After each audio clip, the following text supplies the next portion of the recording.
John, thank you. Good morning. And thank you for your always kind and generous introduction.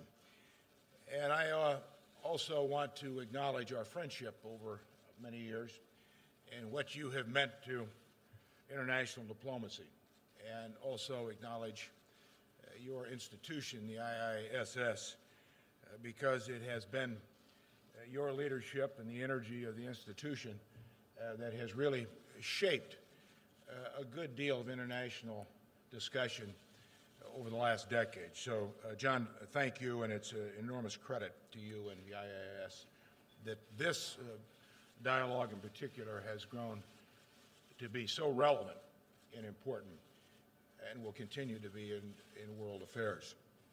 It's a tribute as well to King Hamad and to Crown Prince Salman and the Kingdom of Bahrain for their hosting and vision that was very important from the outset. So I thank them as well, and I was able to express my personal thanks to each of them yesterday in meetings that we had.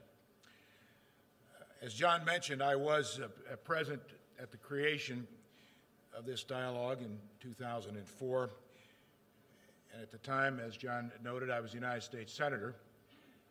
And I did lead the congressional delegation that first year to this first dialogue. Then it was called the Gulf Dialogue. And among those in my delegation, as has already been noted, leading the President's delegation was Steve Hadley, who has had an awful lot to do with continuing to build this effort and this dialogue. So, Steve, good to see you, and thank you again for continuing your support and leadership. Among those with me in the first congressional delegation was then the senior senator from Delaware, a man by the name of Biden, who's done fairly well in his career. And as you all know, we're very proud to call him our vice president, as well as the current chairwoman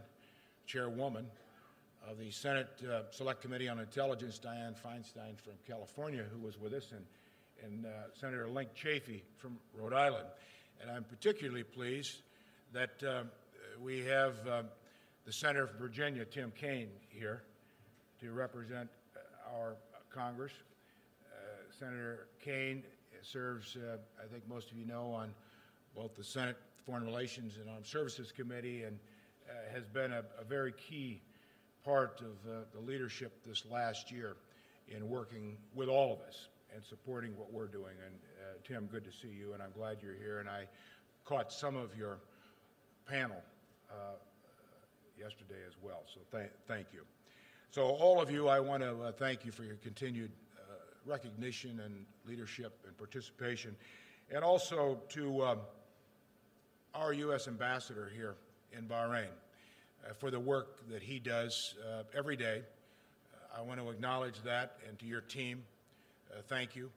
To General Austin, thank you, sir, for what you continue to do as our commander of CENTCOM, and Admiral Miller, who commands our Fifth Fleet.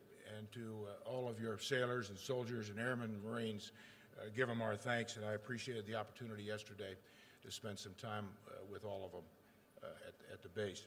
Before I begin my formal remarks this morning, let me say that like all of us here this morning and around the world, our thoughts and our prayers are with the family of Nelson Mandela and the people of South Africa, whom, as we all know, he inspired and led and still inspires today around the world. He was a man of peace, a man of tolerance, a man of vision, and a shining example of the human spirit and what the human spirit can achieve. His life embodied the hope and progress that all people aspire to achieve, all of us, all of our people, 7 billion people around the world, including the people of this region. This year's forum is unique and more important than ever, and I think it is more important than ever because of the complexities, uncertainties, and the volatility of today's Middle East. Global security is shaped by stability or instability in this region, like all regions of the world.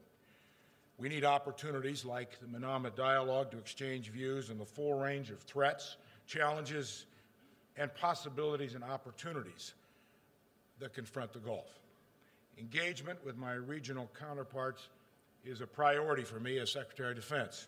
It was a priority when I was in the United States Senate. Earlier this year, I visited Israel, Jordan, Saudi Arabia, Egypt, and the UAE.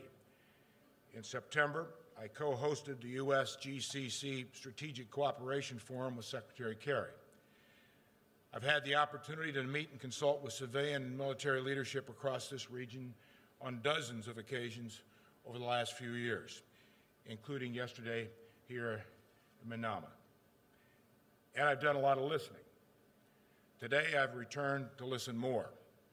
And next week, I will travel to Saudi Arabia and Qatar. I'm under no illusion, like all of you, about the daily threats facing this region or the current anxieties I know exist here in this region.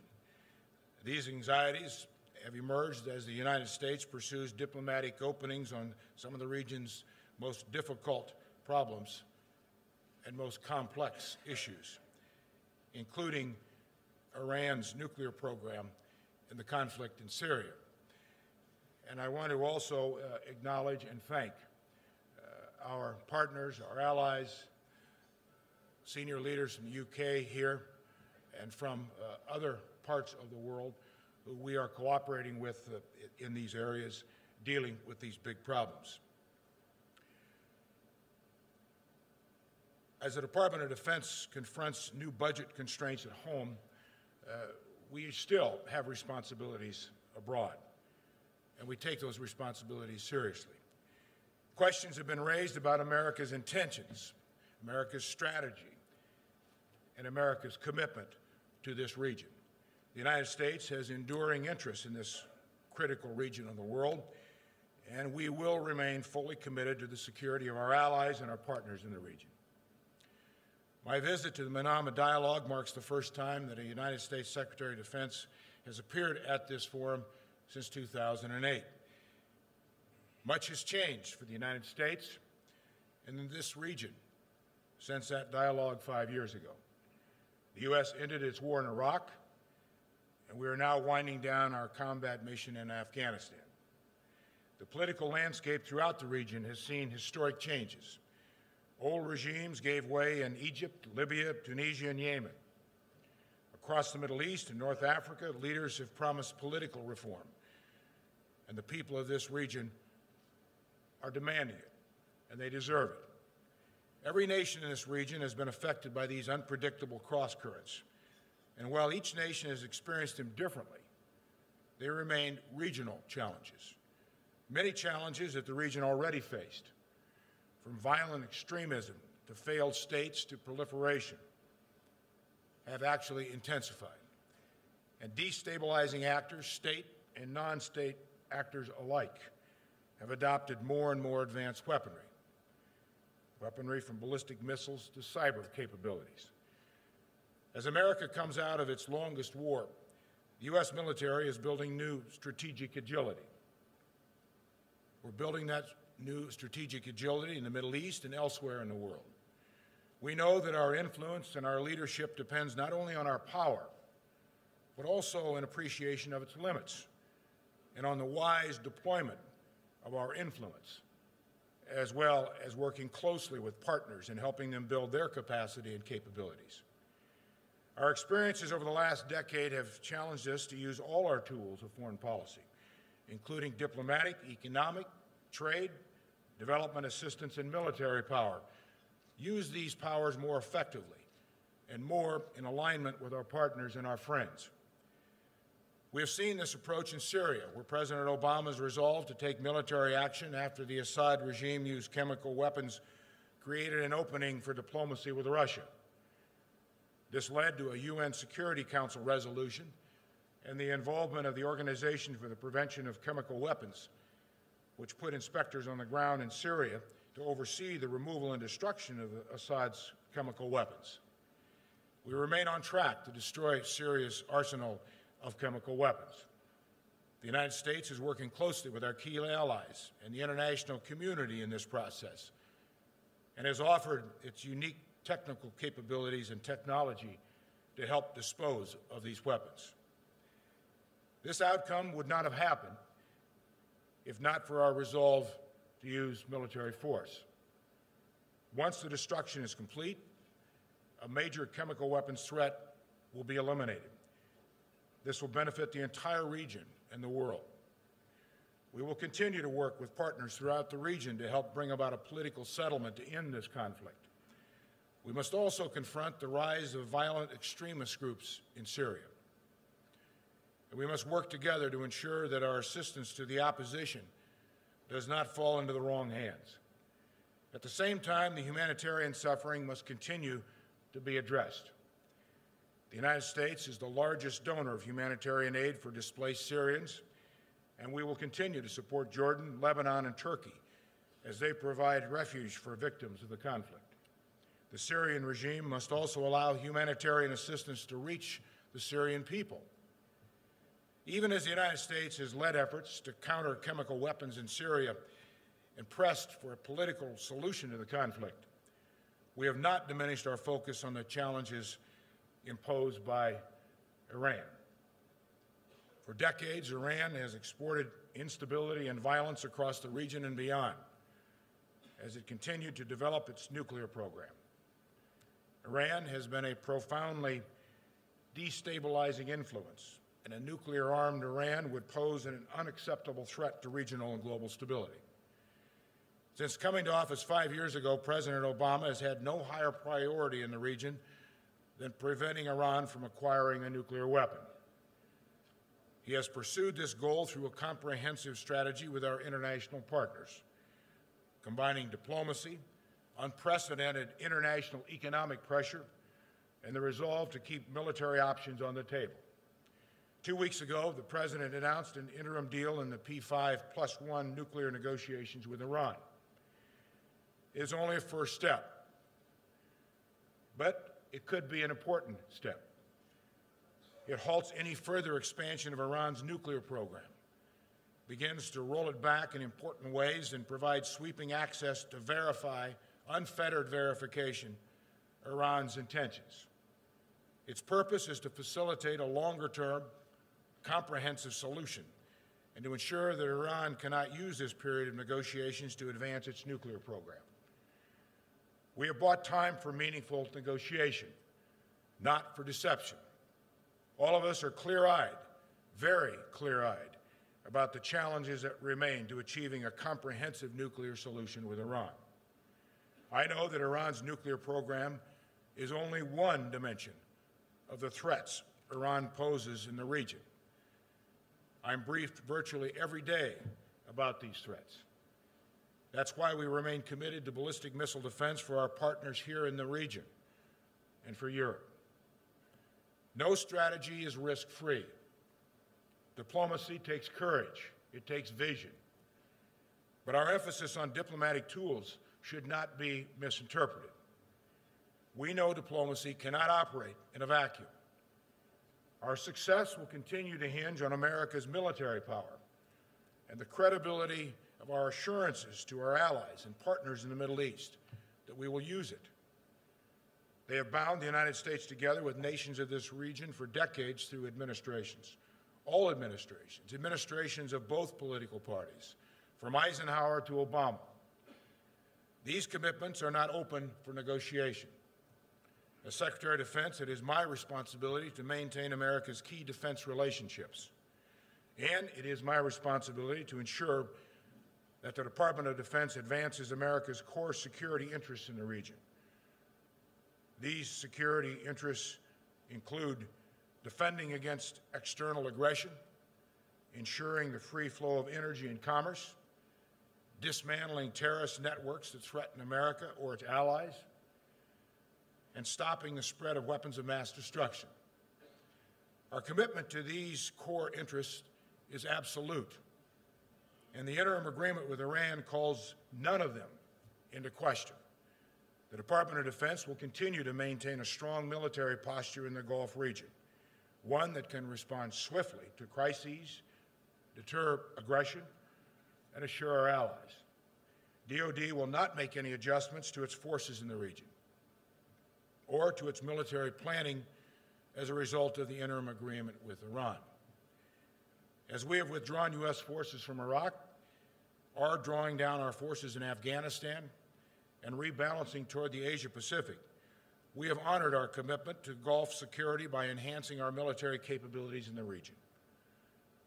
We have a ground, air, and naval presence of more than 35,000 military personnel in and immediately around the Gulf.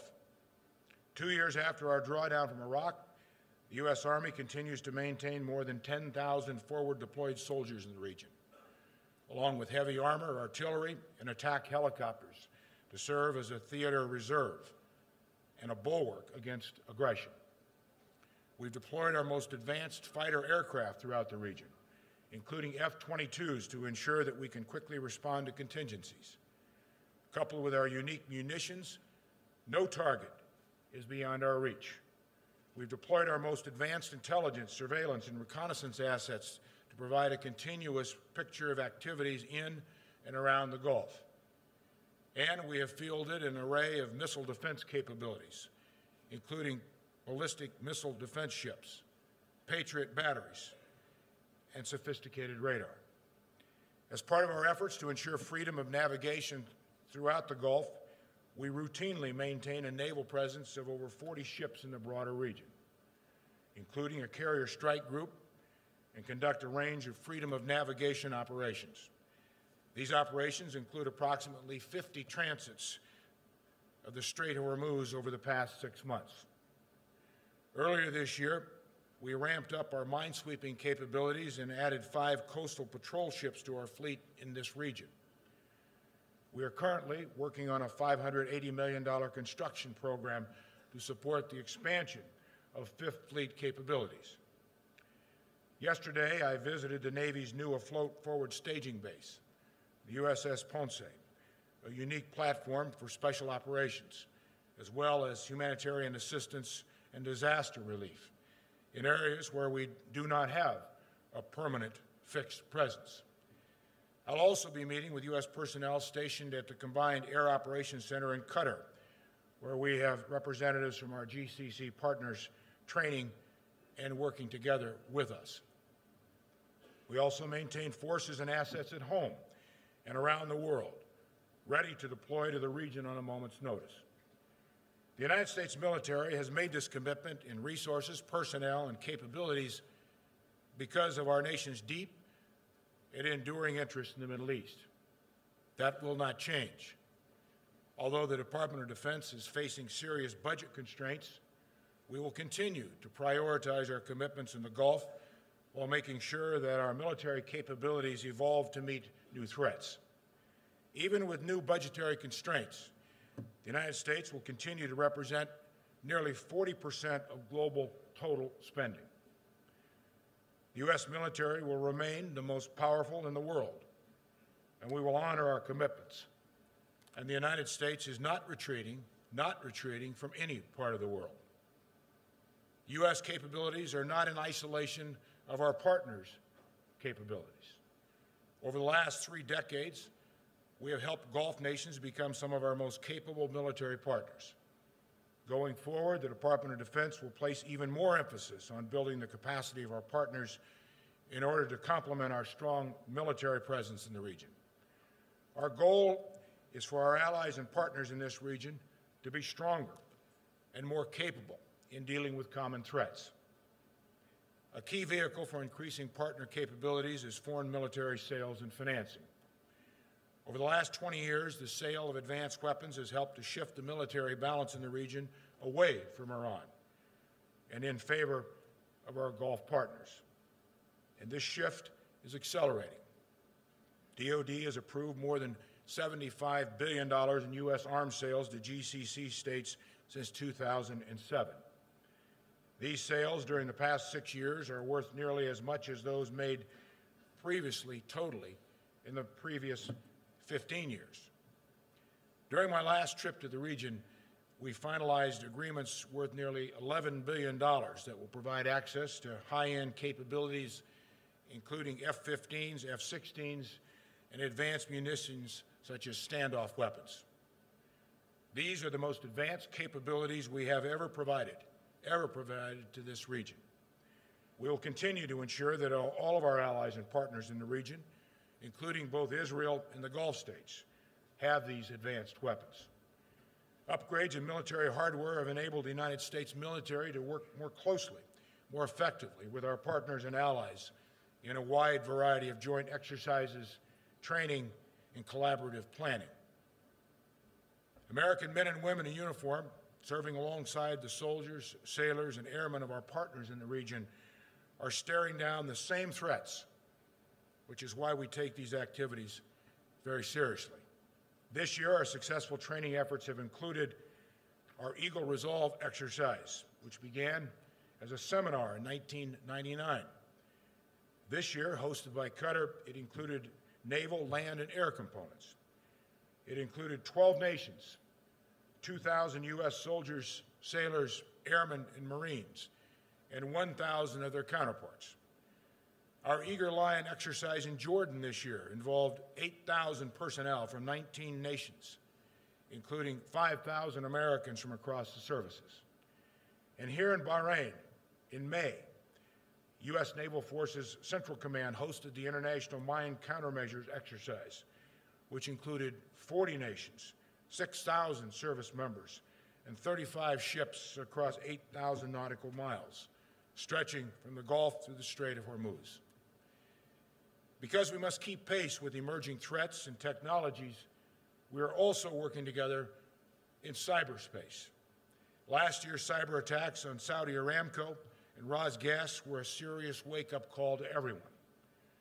As many in this audience are fully aware, Saudi Aramco, which produces 3.5 billion barrels of oil per year, suffered an attack on 30,000 of its computers.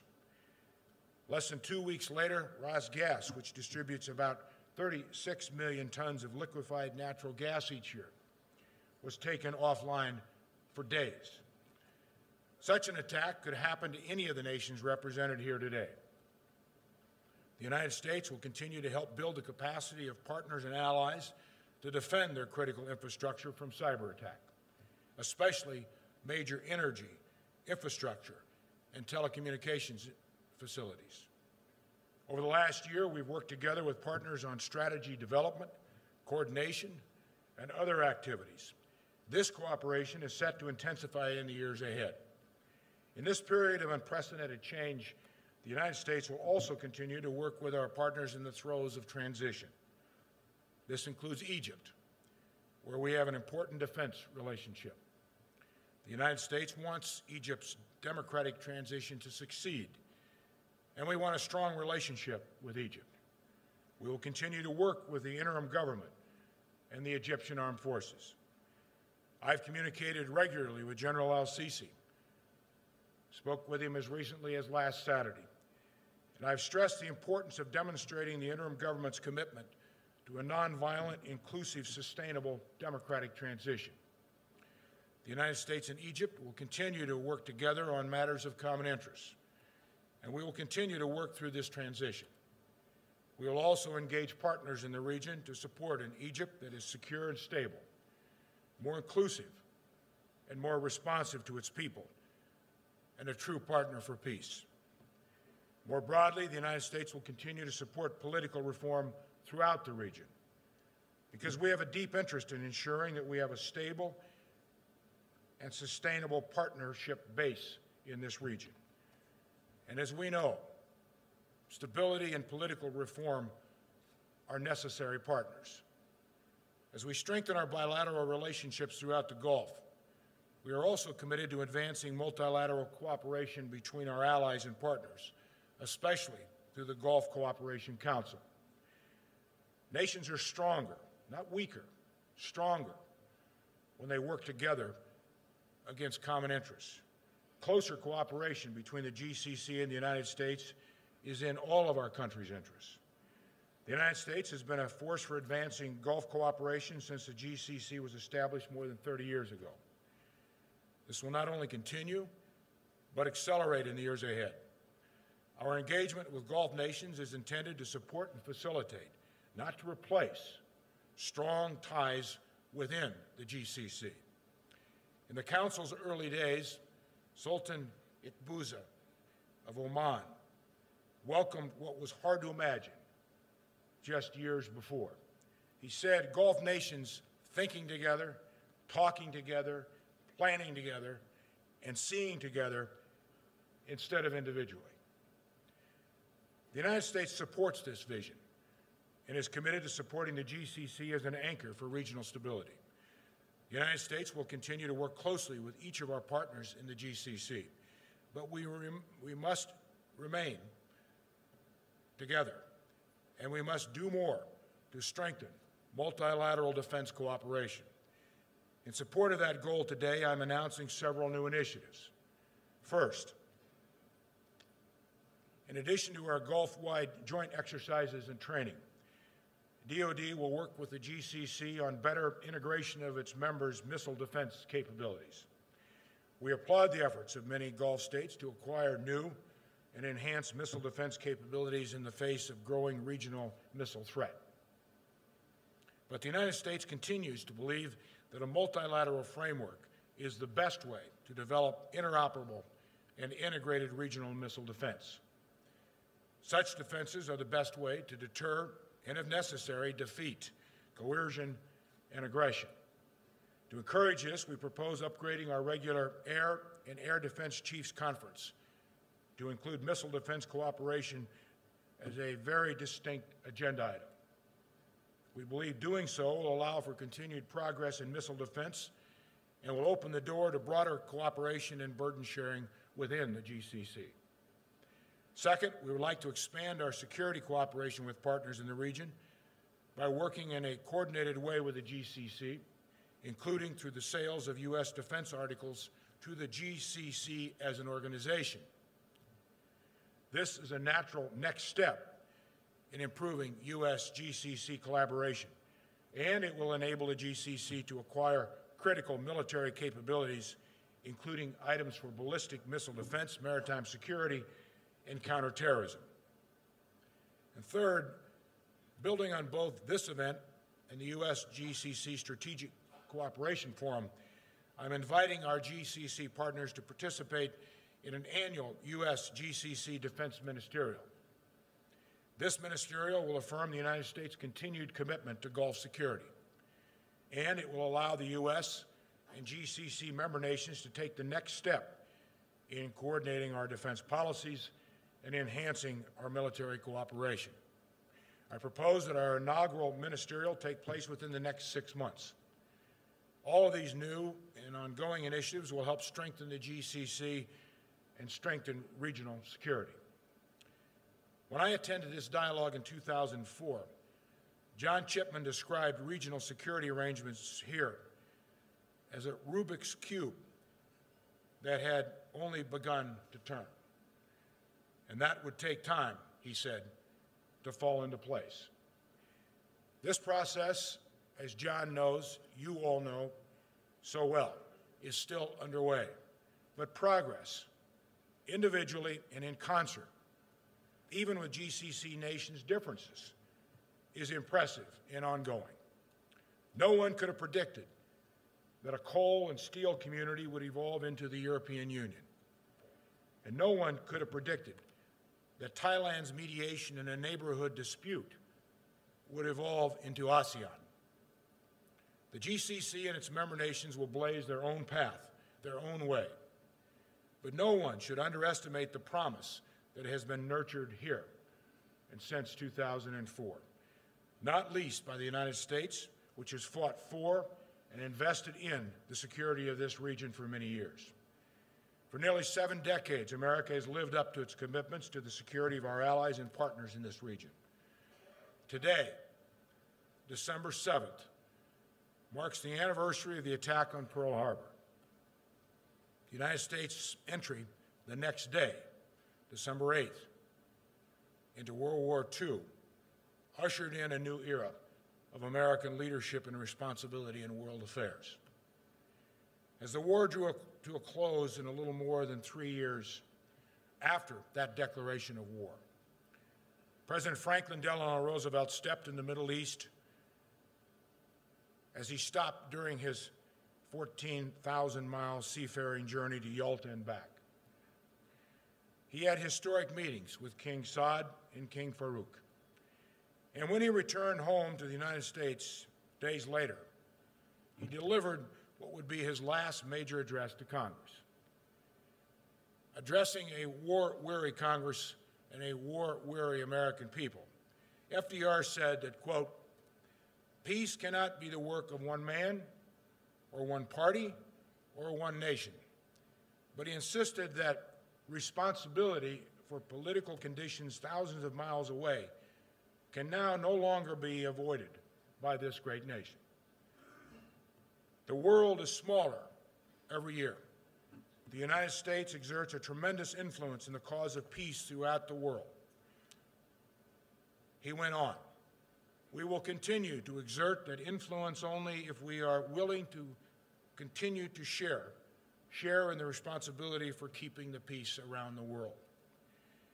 It will be our own tragic loss if we were to shirk that responsibility." Well, today, as America emerges from a long period of war, it will not shirk its responsibilities. America's commitment to this region is proven, and it is enduring. And I look forward to our dialogue, and I thank you very much. Thank you.